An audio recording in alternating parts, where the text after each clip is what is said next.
Dober večer, cenjene gledalke, spoštovani gledalci. Moje ime je Aljuš Pertinač. Brexit ali no exit?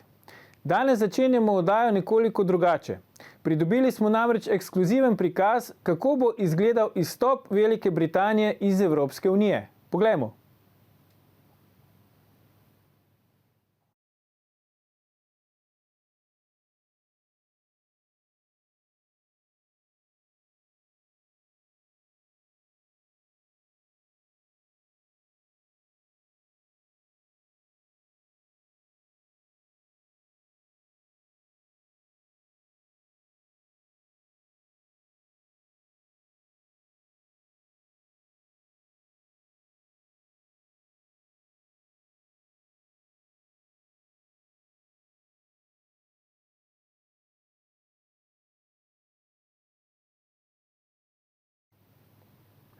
Kot pravijo Mariborčani, ni jim lahko.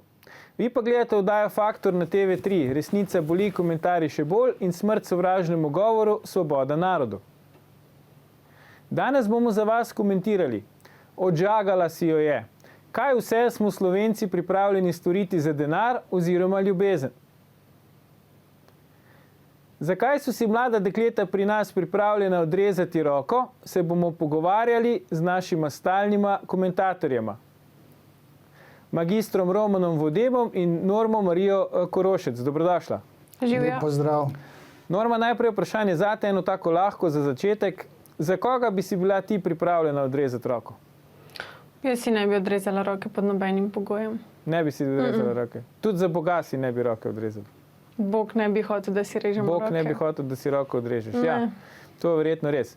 Roman, zdaj tukaj očitno ni šlo za Boga. Zakaj je pravzaprav šlo pri tej, ne vem, kako bi temu sploh rekel, no? To je neka psihopatija dveh upletenih, čeprav bolj kriv je tali moški, Sebastian Colarič Abramov. Ta je napeljal to revo, je žrtev, bi jaz rekel, da je ta Julija je žrtev psihopatije tega moškega. To je kar klasična paradigma, čeprav bi znalo biti tudi obratno. Ne? V kriminologiji poznajo tudi obratne primere, ko ženska napelje na kriminal moškega. Tukaj je bilo obratno in zdaj to Julijo bi bilo treba obravnavati kot žrtev, ki je v objemu neke, ki bi rekel, sugestije, napeljevanja podlegla.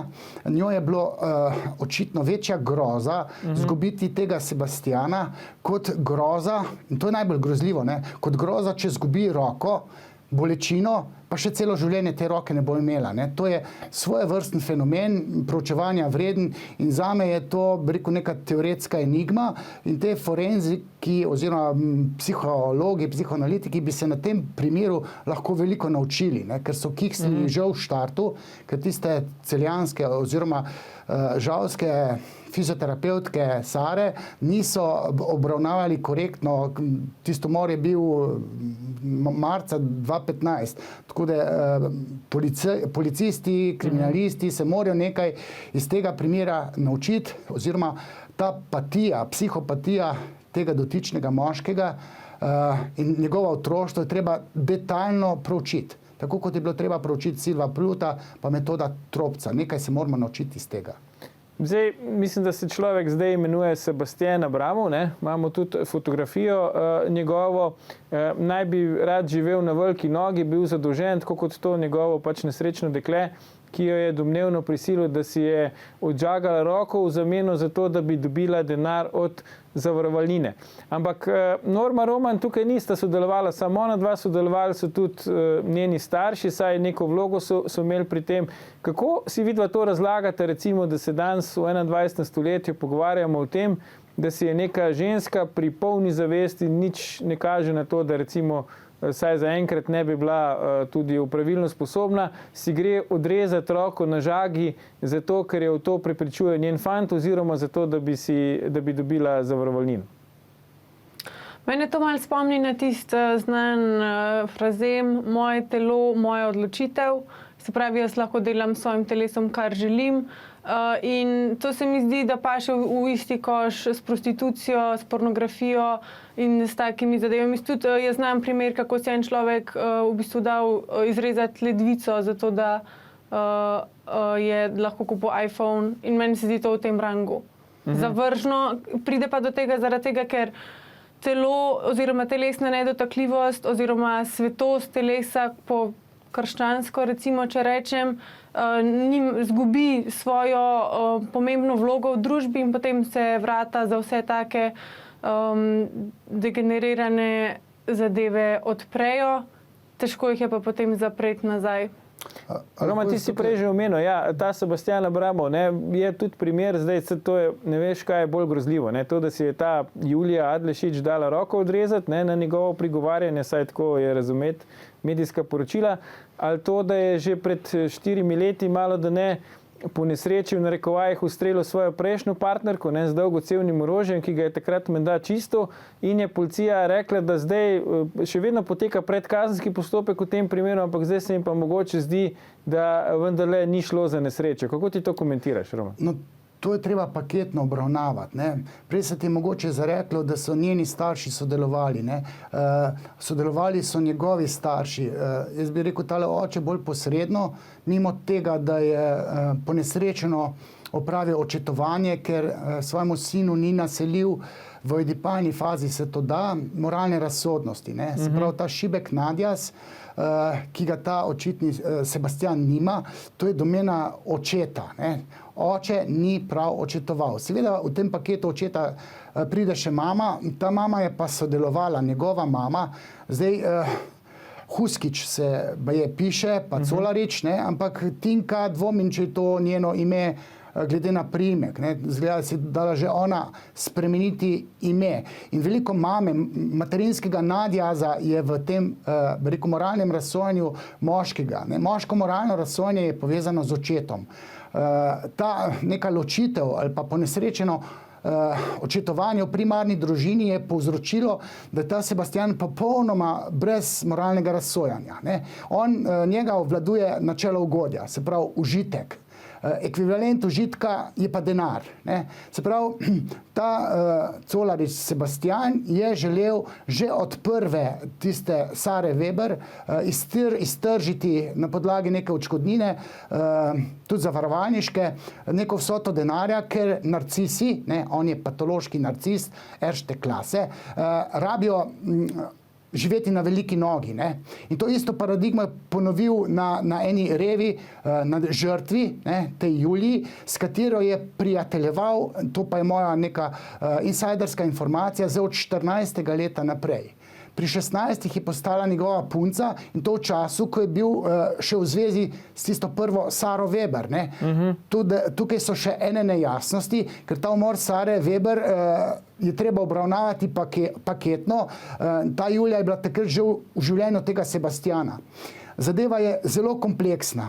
Treba je proučevati moško psihopatijo in žensko slepo ubogljivost oziroma transfer. Transfer pa pomeni psihotična zaljubljenost. Se pravi, v fazi psihotične zaljubljenosti je ženska, ki je pač zaljubljena v tega svojega moškega, totalno nora. Ne? Ona v bistvu sprejema katerokoli odločitev moškega kot svojo. In to je znano že v primerih recimo Charlesa Mansona, to je znamenitega psihopata, ki ni moril sam, velja za serijskega morilca, ampak so morile, recimo Tatum O'Neil, to je žena Romana Polanskega, v visoki nosečnosti so jo ubile ženske. Te ženske so v objemu te nore zaljubljenosti oziroma transfera nasedle mnenju Charlesa Mansona. Prevzela so njegovo logiko in ta isti fenomen se v tem primeru dogaja. In to je tisto, kar je treba proučevati in policisti, kriminalisti se morajo iz tega primera veliko naučiti. Ja, mislim sicer, da je šlo za Sharon Tate, ja. Ampak v glavnem, Tate, ja. kako lahko, zdaj, jaz sem malo zbegan, Roman, oprosti, no? Norma, ne vem, či si ti tudi zbegana, ampak še enkrat poudarjam. Skratka, do tistega prvega nesrečnega dogodka, ne, ko je pri čiščenju dolgocevnega orožja po nesreči v narekovajih ustrelil svojo prejšnjo punco, je prišlo leta 2015. Ne. In človek je zdaj prepričal eno drugo punco, da si odreže roko, in ko je pač policija to ugotovila, da je šlo za neko vrste goljufijo zavarovalniško, da ni šlo za nesrečo, sta zdaj oba v priporu, ta Julija pa ta Sebastian, ne, ta pač, ne vem, kaj bi mu sploh rekel.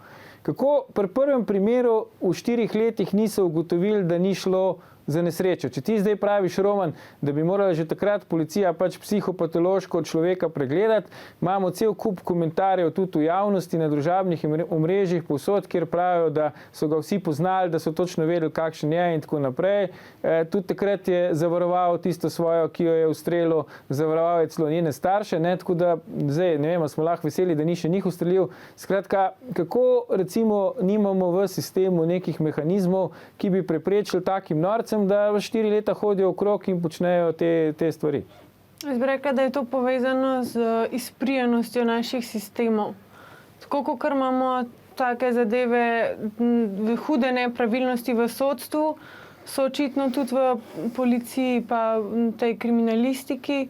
In mislim, tudi recimo, če gledate, ne vem, ti psihiatrični izvedenci, pišejo gledane te ugotovitve po naročilu in tudi ne vem, kakšne ima sicer ta Abramov povezave, ampak ali pa mogoče pa je sploh ni prišel na vrsto, ker se sploh s takimi stvarmi toliko ne ukvarjajo.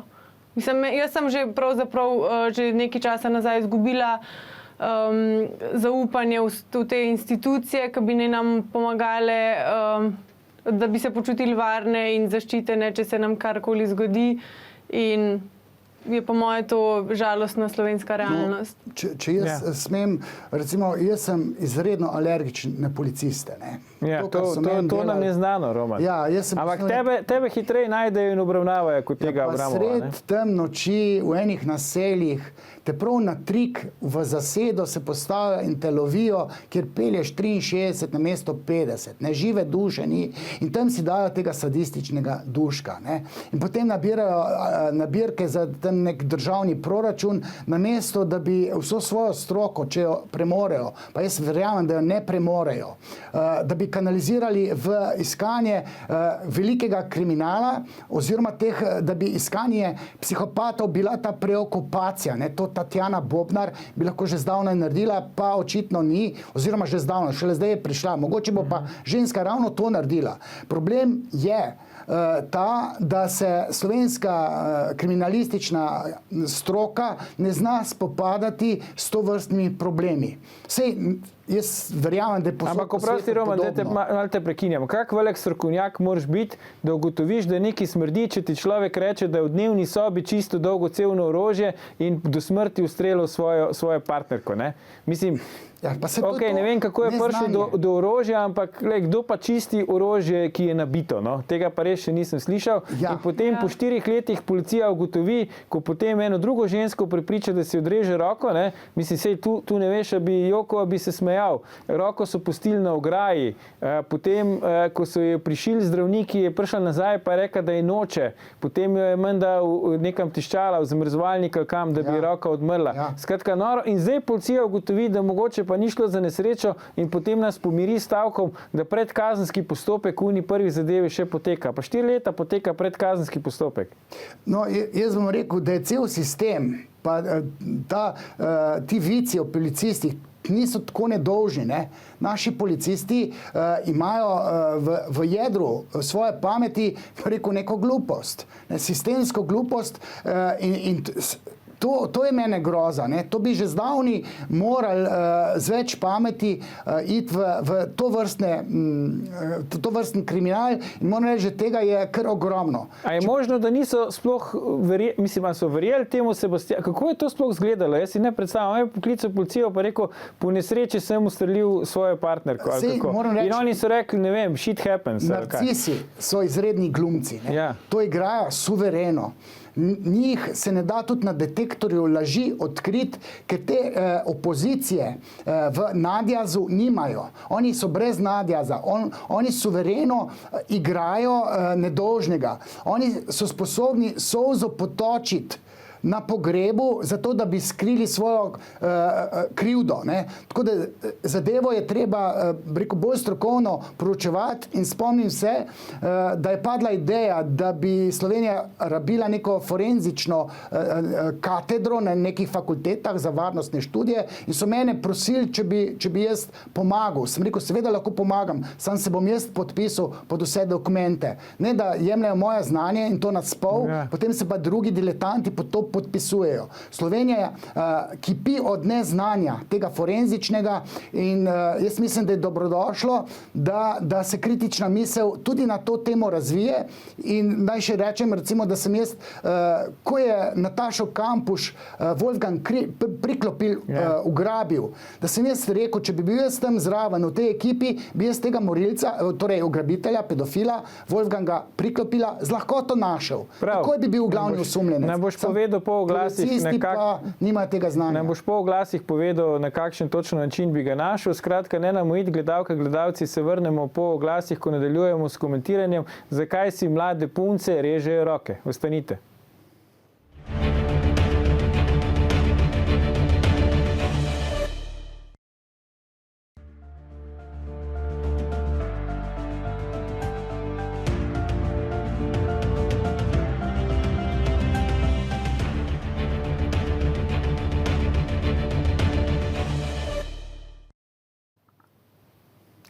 Dobrodošli nazaj. Z nami sta še vedno Roman Vodeb in Norma Marija Korošec. Pogovarjamo pa se o tem, zakaj si mlade punce režejo roke in zakaj med nami hodijo psihopati, pa jih nihče ne odkrije, dokler ni že prepozno. Roman, da ne bomo samo kritični do slovenske policije, ti praviš, da tudi avstrijska policija ni naredila vsega, da bi pravočasno odkrila mučitelja Nataše Kampuš v znanem primeru. Ja, Wolfgang Priklopil je imel takšne simptome, toliko dejstev je bilo, bil je pa med 10 osumljenci, imel je bel kombi. Živel je se pravi, policija je se pogovarjala z njim, ga je vzela v obzir. Seveda, ampak ne strokovno, to so se neki diletanti tam menili in tudi to, da je tip živel pri mami, bil tako rekoč brez sex life-a. Ja.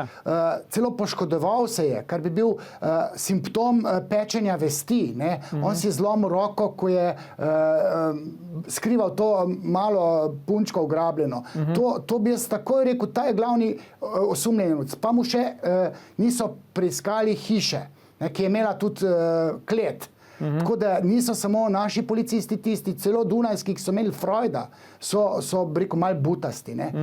Jaz mislim, da to neko znanje, psihološko, ampak ne ego psihološko, psihoanalitično, kjer je treba predvsej povzeti simbolne nezavedne procese.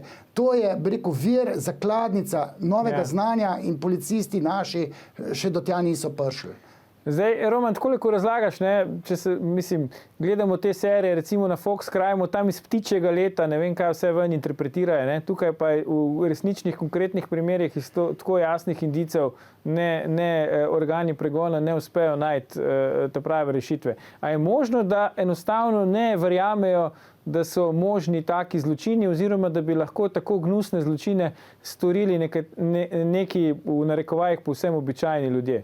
A se slepimo mi sami pred sabo? No, jaz bom rekel, oni nimajo znanja. Mislim, če mi je izpod časti nekega zunanjega opazovalca pa nekega strokovnjaka, jaz se imam za strokovnjaka, da bi mene poklicali, pa to bi jaz takoj razrešil. Mislim, sej se sliši omnipotentno, ne? Ampak ti kriminalisti pa policisti nimajo osnovnega znanja, se še pogovarjati ne znajo. In jaz imam izkušnje na to temo, ne govorim na slepo pa na pamet. To se da ogromno stvari. Imamo detektor laži, obstaja hipnoza, obstaja neurolingvistično programiranje, branje simptomov. Nič od tega očitno policisti ne jemljajo resno, ker nimajo znanja. To je treba naučiti te ljudi. Zdaj, Norma, mal grenak priokus vendarle je, se pravim, prvi primer smrt, ničesar niso odkrili še, ne. Drugi primer, ko je šlo pa za poskus zavarovalniške goljufije, se je pa celoten sistem zganil. Nacionalni forenzični laboratorij je takoj ugotovil, da ni šlo za nenamerno poškodbo in tako naprej.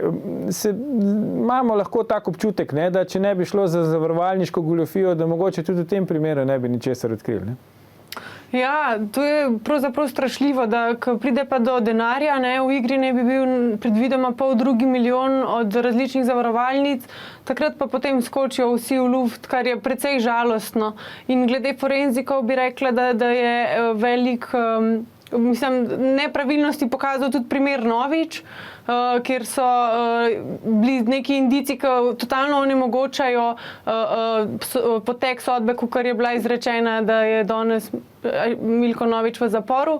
Drugače bi pa rekla, da sem prepričana, da vsi policisti niso taki. Jaz sem imela na primer s policisti v Cerknici na policijski postaji zelo dobre izkušnje. In govorimo tle seveda o povprečju, ampak se mi zdi pa ne fair se ne postati za policiste, ker vsi pa res niso toliko pokvarjeni. Ja, se ne govorimo niti o tem, da bi bili pokvarjeni. Ne? Ali pa da ne bi znali, ali pa da bi za nalašče neki sadistično življali. Jaz sem doživela, mislim, veliko pomoč z njihove strani. Ja, verjetno je tudi, veš, ni vseeno, če Romanov srečni oči ustavijo ali pa tebe, po moje. Ne? Ja, seveda. Ampak če znanje... Tudi moji mami so pomagali. Če jim znanja... Je bila pa manekenka, ne, če prav vem. Ja, okay. Roman, če jim znanja primankuje, ne? Na kak način, recimo, eno je, da pač povabi zunanje izvedence, ampak te verjetno tudi niso zmerom pri roki, tudi vprašanje, če te pravga najdejo, če sploh vejo, kakšnega izvedence rabijo, na kak način zdaj ta primankljaj znanja sistemsko odpraviti?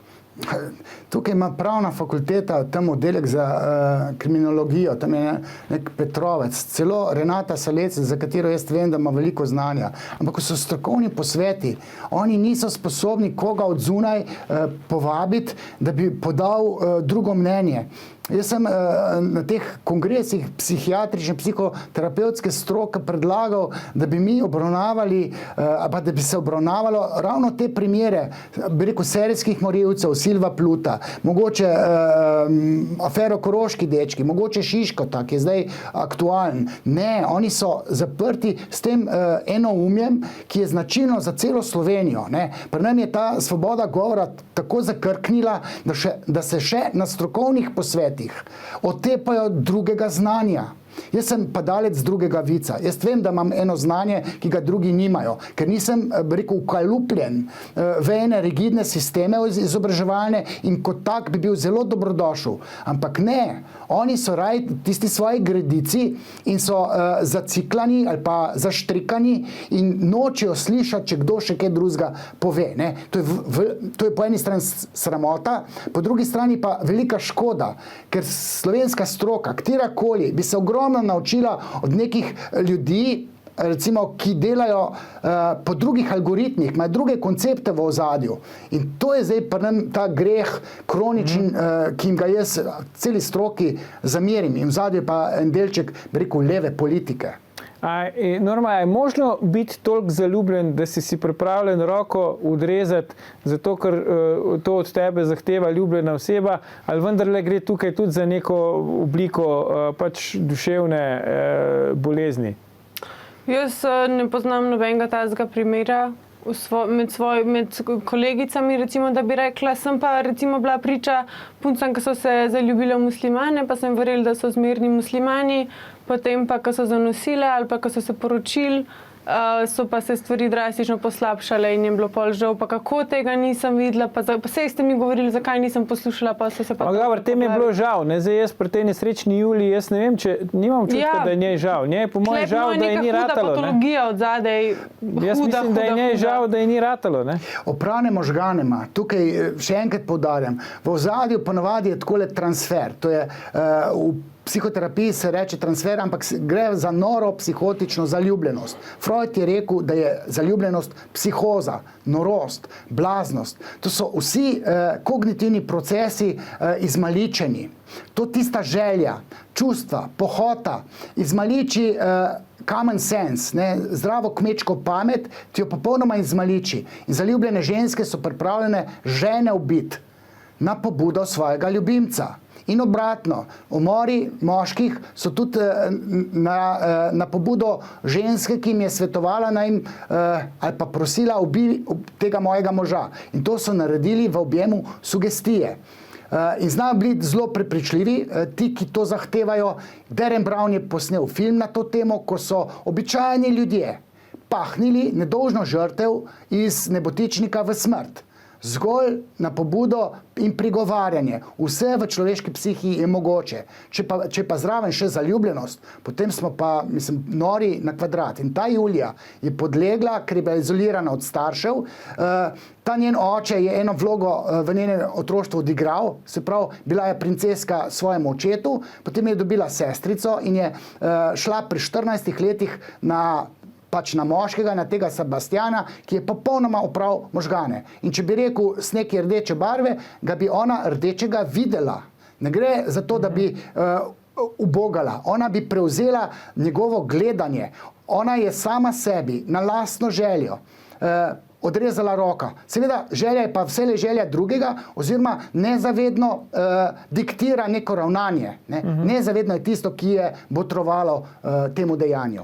Zdaj imamo pa en čist kontra primer. Ne? Tukaj je šlo pač za neko slepo zaljubljenost, za neko psihopatološko stanje. Kaj pa v primeru mariborskega zobozdravnika in dvojčic, ki sta ga obtožila, ena spolnega nadlegovanja, druga pa posilstva, ne? Pri čemer je to hujše dejanje prišlo na dan v bistvu šele, ko je ta dvojčica, ki naj bi bila posiljena, pričala v korist sestre, ki je obtožila tega zobozdravnika, da je spolno nadlegoval. Kako si pa to zdaj razložiti? Ne? Tukaj pa ni bilo nobene želje z njune strani, verjetno tudi nobene zaljubljenosti, pa vendar sta toliko časa molčali, posebej ta sestra, ki naj bi bila posiljena. Kako si pa to zdaj razložiti? Mogoče bi Norma tole začela, jaz bi nekaj dodal. Mogoče imaš, Norma, kako idejo? Ja, meni so poznani taki primeri tudi pri obtožbah duhovnikov, ker je tiste zadeve bolj poznamno, ker je v ozadju pač želja očrniti duhovništvo, duhovnike, cerkev in si velikokrat zmislijo take stvari.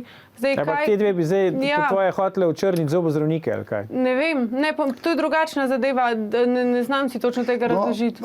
Če smem jaz, mene so takole novinarji, ne rečem, da si zdaj ti eden takšnih novinarjev, mene so zavedli novinarji, ko so me vprašali, kaj je narobe z dijakom, ki posname pornografski film na skrivaj med ravnateljem in matematičarko. Ta ravnatelj je potem naredil samomor, pa sploh ni bil kriv. Mene so zavedli z informacijo in jaz sem vse odkomentiral, pravilno sicer, ampak so me zavedli v izhodiščni informaciji. In na podlagi dveh izpovedi, brez da bi se zobozdravnik branil, jaz ne bi, rekel, jumping conclusions.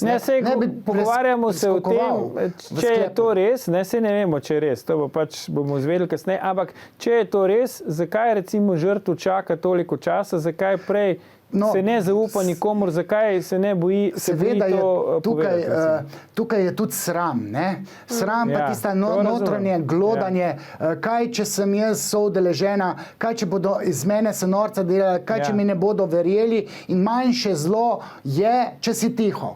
Potem pa, če se to še sestri naredi, potem pa dobiš pogum in spregovoriš. Zakaj recimo ima žrtev take moralne pomisleke, storilcih pa nima? Zaradi tega, ker je v naši družbi zelo prisotna tudi ta obsojanje žrtve, pravzaprav, ko krčeš, sama je to hotela, zihar je kaj izzivala, tako je bila oblečena, je že vedela, kaj se gre, pa je pol fasala ali pa kakorkoli, pa v resnici to pri spolnem nasilju nikoli ni primer. Žrtev nikoli ni kriva, vedno je kriv storilec, ne glede na karkoli.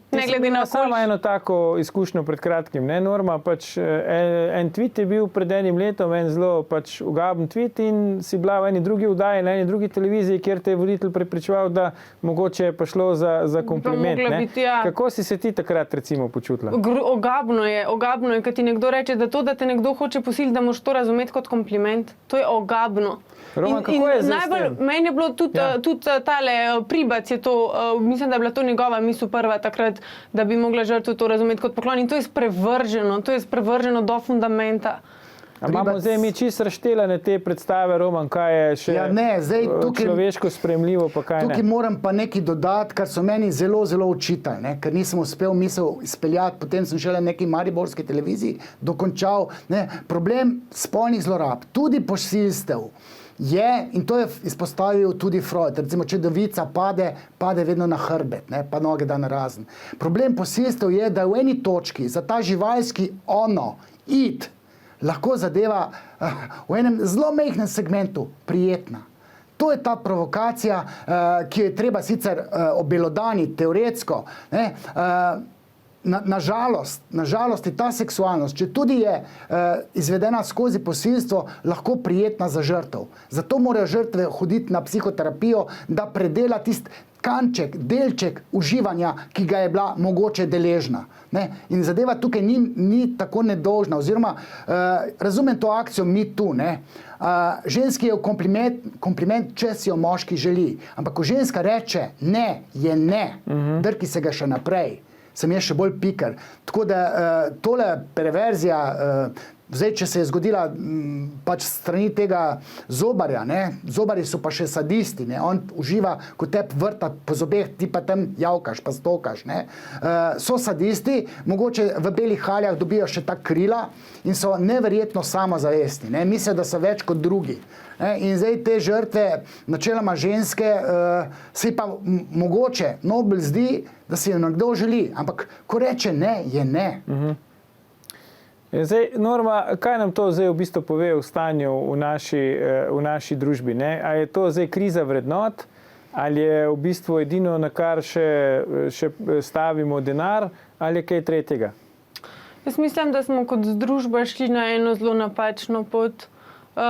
Mislim, da je glaven problem v tem, da moški ni več moški in ženska ni več ženska, ampak so vse stvari pomešane in ženska ni deležna več tega spoštovanja in dostojanstva, ki ga je vedno imela. To je prišlo predvsem v 70-ih letih s tem izumom kontracepcijske tabletke, ki je ženska pravzaprav postala uporabna. Ni bilo treba več merkati, da bodo ratali otroci po spolnosti ali ne, in je to šlo v to spiralo in danes smo tukaj, ker smo z vsemi temi posledicami od nespoštovanja žensk v prostituciji, v pornografiji, v nespodobni modi in nespoštovanju žensk na pravzaprav vseh nivojih. No, jaz bi rekel, da je velik problem moško moralno razsojanje. Ne? Se pravi, pečenja vesti pri moških ni več, ampak ni tudi tiste zdrave testosteronskosti. Ne? Se pravi, ko bi moški morali riniti na spodoben način v te ženske, ženska se pa tam na nek, bi rekel, všečnosti način izpostavi, se nastavlja. Moški so pa tisti, ki po moralni dolžnosti morajo napadati, ampak morajo biti džentelmenski. Ne? Naši moški so pa prave seljačine. Ne? Nimajo obzirnosti, ne znajo se prikupiti, ne znajo biti všečni, ne znajo biti džentelmeni. To je en velik problem. Družba ima pa problem s pokvarjenimi moškimi in s tistimi, ko bi rekel, petelinkami, ki se silijo na vodilne položaje in potem brez te postkonvencionalne moralne razsodnosti, svojo pametjo, svojim konvencionalnim moralnim razsojanjem poskušajo neke sistemske spremembe doseči. Ne? Tukaj se pa potem zalomi. To so sadovi frankfurtske šole kulturnega marksizma, ne? Se pravi poženščeni moški pa pomožačene ženske. Si moramo vzeti še en krajši premor, ampak ne nam uiti, gledalke, gledalci, se vrnemo po oglasih, ko boste naša komentatorja podala zaključne misli.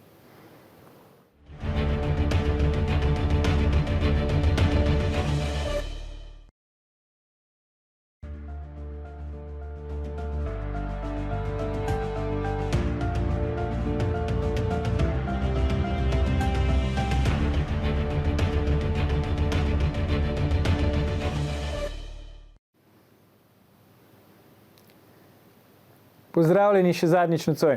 Norma, Roman, kaj si mislita o twitu Mance G. Renko, punce Luke Mesca, ki je v konkretnem primeru odžagane roke zapisala, kaj je ena goljofija zavarovalnic v primerjavi z vsakodnevnimi goljofijami teh zavarovalnic?